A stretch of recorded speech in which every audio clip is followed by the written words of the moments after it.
రాజన్న సిరిసిల్ల జిల్లా వేములవాడ రాజన్న సన్నిధిలో శ్రీ సీతారాముల కళ్యాణానికి ప్రత్యేక ఏర్పాట్లు చేశారు అధికారులు. స్వామివార్లకు పట్టు వస్త్రాలు సమర్పించనున్నారు మంత్రి పొన్నం. ప్రభుత్వ విప్ ఆది శ్రీనివాస్ ఆలయ శివార్చన వేదికపై కళ్యాణ వేదికను సిద్ధం చేశారు అధికారులు. ఇప్పటికే వివిధ రాష్ట్రాల నుంచి వేములవాడకి చేరుకున్నారు జోగినీలు, హిజ్రాలు, శివపార్వతులు. 1,00,000 మంది భక్తులు వస్తారన్న అంచనాతో ఆలయ అధికారులు ఏర్పాట్లు చేశారు. భక్తులు కళ్యాణం వీక్షించేందుకు ఎల్ఈడీ స్క్రీన్లు ఏర్పాటు చేశారు. జిల్లా ఎస్పీ మహేష్ బిగితే, వేములవాడ డీఎస్పీ శ్రీనివాస్ ఆధ్వర్యంలో పోలీస్ బందోబస్తు ఏర్పాటు చేశారు. దీనిపై మరిన్ని డీటెయిల్స్ బాబు యాదవ్ అందిస్తారు. తెలంగాణలోనే ప్రసిద్ధ పుణ్యక్షేత్రమైన వేములవాడ రాజన్న ఆలయంలో నేడు సీతారాముల కళ్యాణం జరగనుంది. సీతారాముల కళ్యాణానికి భారీ ఏర్పాట్లు అయితే చేశారు. మనం ప్రస్తుతానికి రాజన్న ఆలయానికి సంబంధించిన శివార్చన వేదిక వద్ద ఉన్నాం. గతంలో ఎన్నడూ లేని విధంగా ఈసారి భారీ ఏర్పాట్లు అయితే చేశారు. అంటే మనకు రాజన్న ఆలయంలో సీతారాముల కళ్యాణము అనేది వైభవంగా జరుగుతూ ఉంటుంది. అంటే మనము ఇక్కడ ప్రధానంగా చూసుకుంటే అటు శివ కళ్యాణం, ఇటు సీతారాముల కళ్యాణం రెండు కూడా ప్రధానంగా చాలా భారీ ఏర్పాట్లు అయితే చేస్తుంటారు. అయితే తొలిసారి అంతకుముందు రాజన్న ఆలయం అంతరాలయంలో అటు ఆలయ ఆవరణలో నిర్వహించేవారు. దీంతో భక్తులు వేలాదిగా వచ్చేవారు. దీంతో ఇబ్బందిగా ఉండేది. అయితే ఈసారి మాత్రమే ప్రధానంగా మనకు ఈ ఆలయకు సంబంధించిన అభివృద్ధి పనులు కొనసాగుతున్నాయి.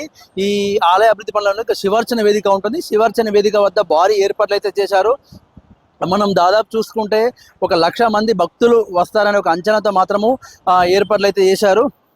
ఇక్కడికి మనం ప్రధానంగా చూసుకుంటే ఇక్కడికి దేశవ్యాప్తంగా ఇవాళ సీతారాముల కళ్యాణం జరుగుతూ ఉంటుంది. అయితే ఇక్కడ ప్రధానంగా మనకు ఈ శివపార్వతులు, జోగినీలు, హిజ్రాలు వీళ్ళందరూ కూడా వేములవాడకు రావడం ఒక విశేషంగా చెప్పవచ్చు. ఇక్కడ వేములవాడకు వచ్చి సీతారాముల కళ్యాణం జరుగుతూ ఉంటే మరొక వైపు స్వామివారి యొక్క కళ్యాణం జరుగుతుంటే ఆ కళ్యాణాన్ని వీక్షిస్తూ ఇక్కడ ఒకరిపై ఒకరు తలంబ్రాలు పోసుకుంటూ వారు కూడా వారి వివాహం ఆడుతున్నట్లు తస్మేన్ తెంచుతారు. ఈ యొక్క ఆనవాయితీ దశాబ్దాలుగా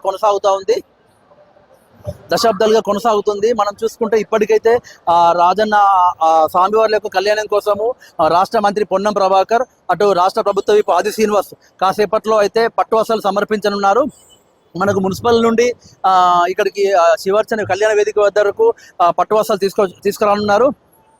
మరోవైపు ఈ యొక్క కళ్యాణం తిలకించడానికి ఇప్పటికైతే గత రాత్రి నుండే వేలాది మంది అయితే భక్తులు చేరుకున్నారు.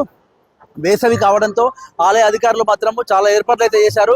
ఎక్కువ మోతాదులో మనకు చలో పందిర్లు ఏర్పాటు చేశారు. అటు మంచినీటి వసతి, అటు మన మజ్జిగ ప్యాకెట్లు, అన్నదానం కూడా ఏర్పాటు చేశారు. అంటే ప్రతి భక్తులు కూడా స్వామివారి కళ్యాణం తిలకించేందుకు మనకు భారీగా అయితే ఎల్ఈడి స్క్రీన్లు కూడా ఏర్పాటు చేశారు. అంటే ఒక రాష్ట్ర ప్రభుత్వం కూడా ఈ యొక్క కళ్యాణాన్ని వైభవంగా నిర్వహించేందుకు కూడా దాదాపు పూర్తి స్థాయిలో ఏర్పాట్లు అయితే చేసిందని చెప్పవచ్చు.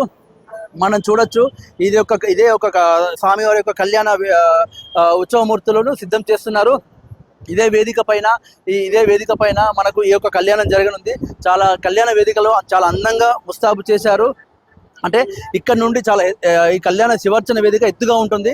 ఇక్కడ నుండి కూడా ప్రతి భక్తుడు కూడా కళ్యాణాన్ని నేరుగా వీక్షించేందుకు కూడా ఏర్పాట్లు చేశారు.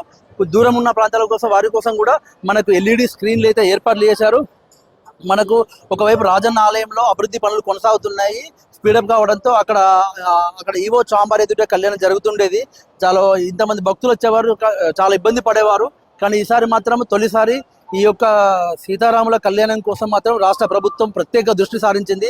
ఈ యొక్క కళ్యాణాన్ని వైభవం నిర్వహించేందుకు ఇక్కడ మనకు వేములవాడ ఎమ్మెల్యే, రాష్ట్ర ప్రభుత్వ ఆది శ్రీనివాస్, అలాగే జిల్లా కలెక్టర్ గరిమా అగ్రవాల్ ప్రత్యేకంగా దృష్టి సారించారు. భక్తులకు ఎలాంటి ఇబ్బందులు కలగకుండా అటు మరోవైపు ఈవో రామాదేవి సైతం కూడా గత వారం రోజులను కూడా ఉద్యోగులందరితో కోఆర్డినేషన్ చేస్తూ భక్తులకు ఎలాంటి ఇబ్బందులు కలగకుండా పూర్తి స్థాయిలో మాత్రం అయితే ఏర్పాట్లు చేశారు. మరోవైపు ప్రతి భక్తుడు వచ్చి వెళ్ళేంత వరకు కూడా ఎలాంటి ఇబ్బందులు కలగకుండా అటు జిల్లా ఎస్పీ మహేష్ బిగీత ఆధ్వర్యంలో కూడా పోలీసులు, అటు వేములవాడ డిఎస్పీ శ్రీనివాస్ ఆధ్వర్యంలో కూడా ప్రతి భక్తుడికి ఇబ్బంది కలగకుండా పోలీసులు అయితే భారీ బందోబస్తు అయితే ఏర్పాటు చేశారు. ప్రధానంగా భక్తులు వచ్చి వెళ్ళేందుకు కూడా ట్రాఫిక్ సమస్య లేకుండా డైవర్ట్ చేశారు. మొత్తం కూడా గుడి చెరువు పార్కింగ్ ప్రదేశంలోకి వాహనాలను మళ్లిస్తున్నారు. అంటే మనకు ఇదే విధంగా సాయంత్రం కూడా రథోత్సవం ఉంది. రథోత్సవం కూడా వైభవంగా నిర్వహించేందుకు కూడా మనకు ఏర్పాట్లు అయితే చేస్తున్నారు. మొత్తానికి మనం చూసుకుంటే ఈ యొక్క సీతారాముల కళ్యాణాన్ని మాత్రము చాలా వైభవంగా నిర్వహించేందుకు ఏర్పాట్లు చేశారు. కాసేపట్లో ఇప్పుడు ఇక్కడ సీతారాముల కళ్యాణం జరిగింది. ఇప్పటికే మంత్రి పొన్నం ప్రభాకర్, రాష్ట్ర ప్రభుత్వ ఆది శ్రీనివాస్ అయితే కాసేపట్లో ఇక్కడికి కళ్యాణ వేదిక వద్ద వరకు మనకు పట్టు వస్త్రాలు సమర్పించనున్నారు. ఇది ఇక్కడ నుండి పరిస్థితి. కెమెరా పర్సన్ సాయితో బాబు యాదవ్, V6 న్యూస్, వేములవాడ నుండి.